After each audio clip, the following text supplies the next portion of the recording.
ప్రతిష్టాత్మక దేశవాళీ one day tourney Vijay Hazare ట్రోఫీలో పంజాబ్ బ్యాటర్ అన్మోల్ ప్రీత్ సింగ్ విధ్వంసకర శతకంతో చెలరేగాడు. 35 బంతుల్లోనే 100 పరుగుల మార్క్ అందుకున్నాడు. తద్వారా లిస్ట్ ఏ క్రికెట్ చరిత్రలోనే ఫాస్టెస్ట్ సెంచరీ సాధించిన మూడో భారత క్రికెటర్గా చరిత్ర సృష్టించాడు. అరుణాచల్ ప్రదేశ్ తో జరిగినటువంటి మ్యాచ్ లో అన్మోల్ ప్రీత్ సింగ్ ఈ ఫీట్ సాధించాడు.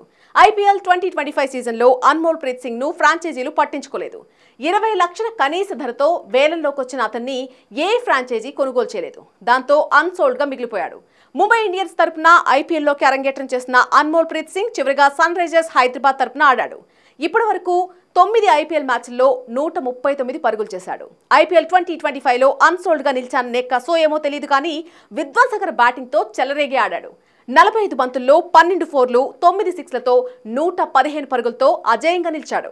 అరుణాచల్ ప్రదేశ్ బౌలర్లను చెడుగుడాడుకున్నాడు. అన్మోల్ ప్రీత్ సింగ్ సంచలన బ్యాటింగ్ తో ఈ మ్యాచ్ లో పంజాబ్ 9 వికెట్ల తేడాతో విజయం సాధించింది. ఈ మ్యాచ్ లో ముందుగా బ్యాటింగ్ చేసిన అరుణాచల్ ప్రదేశ్ 164 పరుగులకే కుప్పకూలింది. అనంతరం లక్ష్య ఛేదనకు దిగిన పంజాబ్ అన్మోల్ ప్రీత్ సింగ్ విధ్వంసంతో 12.5 ఓవర్లలో 167 పరుగులు చేసి సునాయాస విజయాన్ని అందుకుంది. పంజాబ్ విజయంలో కీలక పాత్ర పోషించిన అన్మోల్ ప్రీత్ సింగ్ కు player of the match award దక్కింది.